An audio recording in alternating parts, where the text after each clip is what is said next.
Bună seara! Bună seara, pastor! Salutări celor care ne vor asculta pe YouTube. Am un scurt mesaj și vrem să începem cu o rugăciune. Doamne, îți mulțumim mult pentru această seară. Te rugăm ca Tu să ne vorbești. Avem nevoie de Tine. Inima noastră Te caută. Avem nevoie de mângâiere, de întărire. Îți mulțumim mult pentru cuvântul Tău și pentru cine ești Tu, Doamne. Mulțumim mult pentru dragostea Ta. Te rog ca Tu să ne vorbești nouă. Îți mulțumim mult. Am făcut această rugăciune în numele Lui Iisus. Amin. Amin. În Deuteronom 31, versetul 1, Moise s-a dus și a mai spus următoarele cuvinte întregului Israel. Astăzi, le-a zis el, eu sunt în vârstă de 120 de ani. Nu voi mai putea merge în fruntea voastră și Domnul mi-a zis, tu să nu treci Iordanul. Cred că a fost un moment foarte greu pentru Moise, după ce a fost 40 de ani la curtea lui Faraon, ca și fiul al lui, după aceea 40 de ani în pustie cu poporul Israel. De fapt, 40 de ani a stat singur și după aia încă 40 de ani i-a ajutat pe poporul Israel să iasă din Egipt. Și după toți acești ani, el ajunge la acel punct unde trebuie să-și iei rămas bun de la copiii lui Israel. Ca și viața ei, nu au avut o viață ușoară în pustie, ei au trecut prin foarte multe necazuri, multe peripeții au avut. Deci 40 de ani ca să treci cu acești oameni, ca să fii conducător și să vezi toate murmurile lor și nemulțumirea lor, nu cred că a fost ușor pentru Moise, care stătea în fața acestui popor. Și avem de învățat aici, pentru că viața nu este ușoară pentru cineva care este lider. Întotdeauna poți să găsești tot felul de oameni care niciodată nu poți să-i mulțumești. Și el aici în Deuteronom vrea să încurajeze pe poporul Israel să nu uităm că el nu putea să treacă Iordanul. Dumnezeu a spus, tu nu vei trece Iordanul, tu nu vei trece în țara promisă. Și cred că Moise a văzut țara promisă de pe muntele Moab, cred că nu sunt sigur, vă rog să mă iertați dacă nu mi-amintesc de pe ce munte, dar el a văzut țara promisă de la distanță și nu putea să meargă. Ar fi fost un lucru măreț pentru el să poată să meargă, dar în același timp vedem că el a reprezentat legea și legea nu poate să intre în țara promisă. Și acolo e un lucru care ne poate vorbi nouă astăzi. De aceea, ori este har, ori este lege. Și viața noastră creștină este acea care este trăită prin har. Noi nu merităm nimic, Dumnezeu nu ne datorează nimic, totul este un har și un cadou de la Dumnezeu. Și de aceea nu putem să pretindem și avem nevoie să ne lăsăm învățați și conduși de Dumnezeu în toate problemele și situațiile din viața noastră. Sunt foarte multe evenimente prin care a trecut poporul în cei 40 de ani împreună cu Moise și le-am aici numărătate, dar nu vreau să trec peste ele, pentru că vreau să fiu scurt, dar vedem credincioșia lui Dumnezeu. Și bineînțeles, oamenii care au murmurat, oamenii care au fost împotriva lui Dumnezeu, acea generație spune Biblia că ei au murit în pustie. Ei nu au mai trecut în țara promisă. Vedem că omul natural, el nu înțelege cerul. Omul natural nu poate să înțeleagă harul. Omul păcătos nu poate să meargă în cer. În cer merg numai oamenii drepți și sfinți. Dar cum au fost acei oameni care merg în cer când ei erau pe pământ? La fel au fost oameni simpli, oameni păcătoși, dar ei au avut credință, l-au crezut pe Dumnezeu. Și asta cred că vrea Dumnezeu de la noi. Nu ne cere perfecțiune, pentru că nu putem să fim perfecți. Dumnezeu știe cum suntem noi în omul nostru natural, dar ce îi place lui Dumnezeu, credința noastră în El. Și în fiecare situație să avem încredere în El. Dumnezeu ne vede pe noi ca și aceste tablouri care sunt pe aici. Acum vreau să vă spun, am tot încercat să le îndrept tablourile în casa aceasta, aici la pastorul Raul, dar după aceea mi-am dat seama că ele sunt intenționate, puse așa strâmb un pic. Și tot încercam să le îndrept și ele tot reveneau la loc. Am făcut o dată, de 2 ori și mi-am dat seama, nu, ele așa au fost spuse de proprietarii casei. Și e o imagine frumoasă între noi și Dumnezeu. Dumnezeu știe că noi suntem păcătoși. Dumnezeu știe că noi suntem strâmbi. Înainte ca El să ne creeze, a știut că noi o să cădem în păcat. Dar totuși El a decis să ne iubească, a decis să vină și să moară la cruce, lăsându-L sau trimițându-L pe Domnul Iisus Hristos să-și dea viața pentru noi.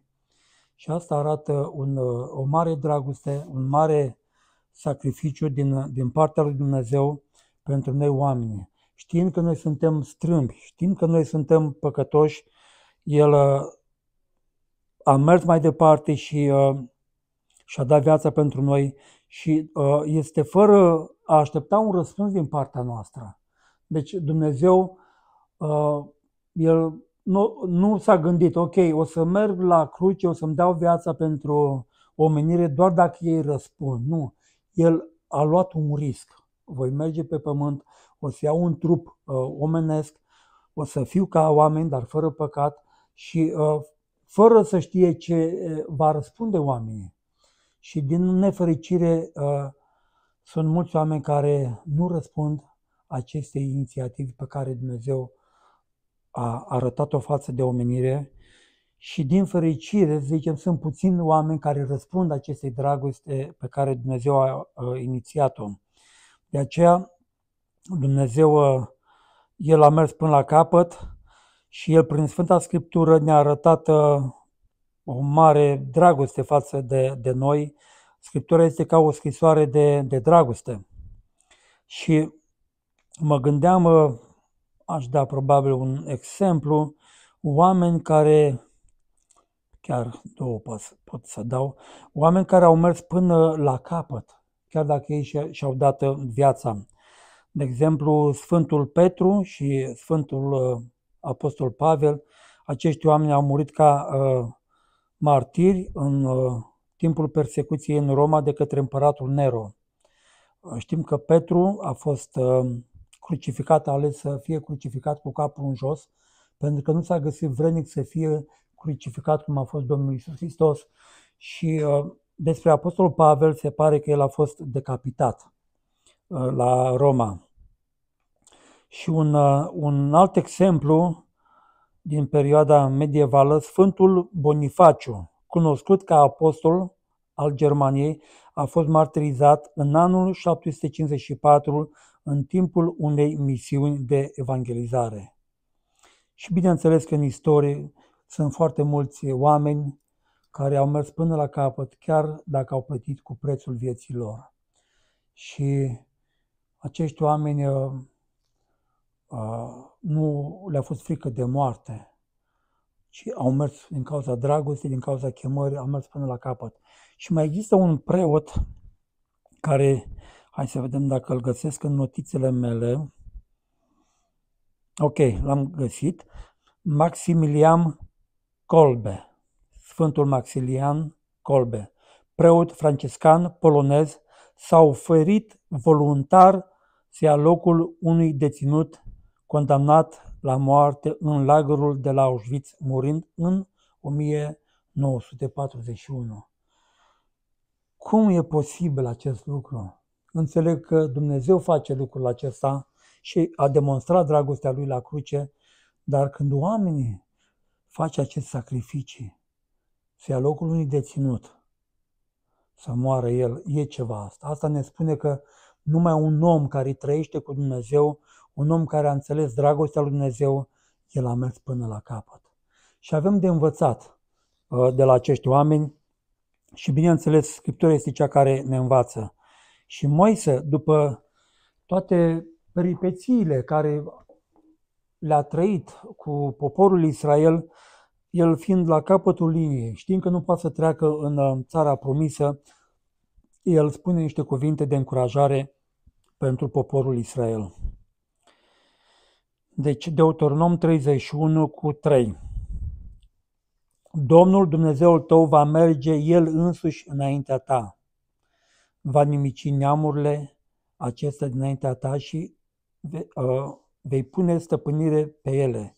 Iosua va merge înaintea ta, cum a spus Domnul. Versetul 4. Domnul le va face neamurilor acestora cum le-a făcut lui Sion și lui Og, împăratul Amoriților, și țărilor lor pe care a nimicit-o. În versetul 6, întăriți-vă și îmbărbătați-vă, nu vă temeți și nu vă înspăimântați de ei, căci Domnul Dumnezeul tău va merge El însuși cu tine, nu te va părăsi și nu te va lăsa. Ce promisiuni în cuvântul lui Dumnezeu! Când Dumnezeu vorbește poporului, e ca și cum, nu ca și cum, de fapt este un Dumnezeu veșnic. Când El vorbește, El nu este temporar, El nu este doar, am vorbit și eu că trebuia să vorbesc. Tot ce este cu Dumnezeu, tot ce vorbește Dumnezeu, de fapt este ca și cum că pământul, credința acelui om, viața unui popor, e că se atinge cu veșnicia. Când tu intri în promisiunile lui Dumnezeu și zici da și amin, da, Doamne, cred asta. Vedem promisiunile lui Dumnezeu pentru poporul Israel. Eu voi fi înaintea ta, nu te voi lăsa, nu te voi părăsi cu niciun chip. Și vedem și Noul Testament unde avem promisiunile lui Dumnezeu. Și asta ne arată nouă că poporul Israel și viața pe care ei au trăit-o pe pământ, au avut necazurile lor și problemele lor. Noi astăzi, după atâția ani, avem o viață unde avem problemele și necazurile noastre. Dar noi suntem copiii lui Dumnezeu și El spune, nu te voi părăsi, nu te voi lăsa, eu voi fi înaintea ta. Și asta ne întărește credința și vreau să stau în promisiunile lui Dumnezeu, vreau să-L cred pe Dumnezeu, nu vreau să mă uit la circumstanțe, nu vreau să echivalez viața mea uitându-mă la mine sau la alte persoane, ci vreau să mă uit la Dumnezeu. Pentru că știți cum este, dacă te dai de partea celui mai slab o să pierzi, dacă te dai de partea celui mai tare o să fim câștigători. Noi, ca și copiii lui Dumnezeu, avem nevoie să ne dăm de partea celui mai tare, celui mai drept și acela este Dumnezeu. Deci vrem să fim de partea lui Dumnezeu. Chiar dacă tabloul meu este strâmb în casă, tablourile mele sunt strâmbe, viața mea este strâmbă, nu contează. Dumnezeu știe, dar El a găsit o soluție pentru noi. Și de aceea există speranță, există șanse pentru noi și în orice clipă a vieții noastre putem să luăm din nou cu Dumnezeu să trăim. El ne așteaptă mereu, mereu, așa cum Tatăl, în pilda fiului risipitor, îl aștepta pe fiul său, care era pierdut. În fiecare zi ieșea la poartă să vadă dacă vine fiul meu. Așa este Dumnezeu cu noi. Când noi nu stăm în părtășie cu Dumnezeu, când noi suntem în lumea noastră, chiar cineva de curând mi-a spus că eu trăiesc în lumea mea și am zis, fiecare dintre noi trăim în lumea noastră. Și nu asta vrea Dumnezeu. Dumnezeu vrea să trăim mai degrabă în lumea Lui. Și vreau să mă uit la El. Și asta avem nevoie, pentru că cu Dumnezeu întotdeauna vom fi biruitori.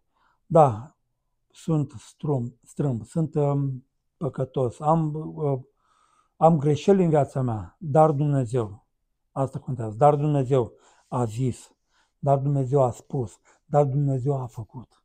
Și ce a făcut Dumnezeu? Lucrarea Lui este măreață. De aceea nu există loc de judecată din partea creștinilor asupra noastră, a altor frați sau surori și nici din partea celor care nu sunt creștini nu ne pot judeca și nu au dreptul să ne judece. Pentru că noi nu suntem mai buni decât cei care nu cunosc pe Dumnezeu sau nu trăiesc cu Dumnezeu. Diferența este că noi credem ce zice Dumnezeu. Și de aceea, oricine va asculta acest mesaj, Dumnezeu te iubește, Dumnezeu deja a murit pentru păcatele tale înainte ca tu să te naști, înainte ca tu să păcătuiești, El și-a dat viața pentru tine. Și tot ce ai de făcut, tot ce avem de făcut este ca noi să credem cuvântul lui Dumnezeu. Vreau să mai citesc două versete în Isaia 45.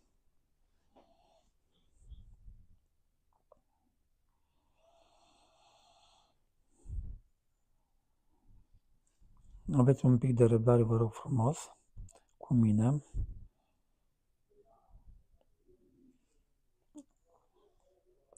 Isaia 45. Aceste versete au fost 2 și 3, care au fost pentru mine trase dintr-o sumedenie de versete unde erau scrise pe bilețele. Și am fost tare binecuvântat și este ca niște versete care le iau pentru mine, dar vi le dau și eu vouă, celor care ascultați, celor care sunteți aici, și așa este Dumnezeul nostru. Deci Isaia 45:2 spune așa: eu voi merge înaintea ta, voi netezi drumurile muntoase, voi sfărma ușile de aramă și voi rupe zăvoarele de fier. Versetul 3. Îți voi da visterii ascunse, bogății îngropate, ca să știi că eu sunt Domnul care te cheamă pe nume, Dumnezeul lui Israel. Ce cuvânt minunat! Cuvântul lui Dumnezeu, să știți că nu este numai pentru poporul lui Israel. Cuvântul lui Dumnezeu este pentru fiecare inimă, pentru fiecare trup care respiră. Asta vrea Dumnezeu de la noi. El tânjește, El iese la poartă în fiecare zi și spune: când va veni Fiul meu să vorbească cu mine? Când va veni Fiul meu să-L văd din depărtare, să-mi deschid brațele și să-i dau sărutări pe gât și să-L îmbrățișez? Și eu am copii și voi aveți copii, unii dintre voi, dar este așa o relație specială între tată și fiu. Și la fel probabil și între mamă și fiică. Nu știu că nu sunt o mamă, dar mă gândesc la fel. Este ceva foarte special. Gândiți-vă cum e Dumnezeu cu noi oameni. E mult, mult dincolo de ceea ce putem noi să înțelegem. Dar El ne vrea pentru El. El ne așteaptă în fiecare zi. El în fiecare zi stă la poartă. De aceea ne punem viața noastră, ne punem tot ce avem în mâna lui Dumnezeu, pentru că suntem niște administratori și nimic nu va lua cu noi când vom pleca din această lume și răsplata noastră va fi mare în ceruri, spune Scriptura, atunci când noi trăim prin credință și îi slujim Domnului. O să închei printr-o rugăciune. Vreau să dau eu, dar nu e corect. Dumnezeu vrea să dea această șansă fiecărei persoane care încă nu-L cunoaște pe Dumnezeu. Poate să-L primească pe Iisus printr-o simplă decizie, printr-o simplă rugăciune.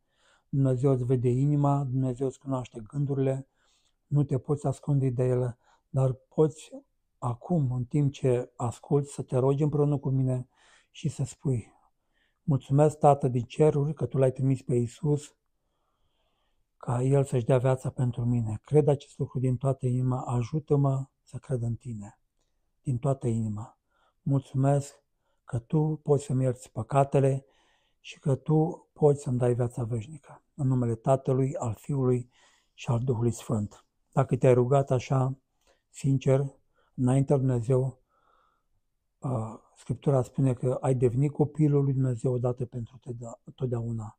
Și ce este mai minunat să știi că noi îi aparținem lui Dumnezeu. Viața pe pământ este foarte scurtă. Trece mai repede decât credem noi. Dar dacă nu l-ai pe Dumnezeu în inima ta și în viața ta, ce vei lua cu tine? Dincolo, în veșnicie. Îl ai pe Dumnezeu, vei merge în împărăția cerurilor. Nu l-ai pe Dumnezeu, tot ce ai agonisit rămâne aici pe pământ și mai există încă o parte unde nu vreau să sperie pe nimeni, dar acolo Dumnezeu nu-și manifestă prezența. Și Dumnezeu vrea ca tu să fii alături de El pentru toată veșnicia. Amin? Mulțumesc mult pentru data viitoare.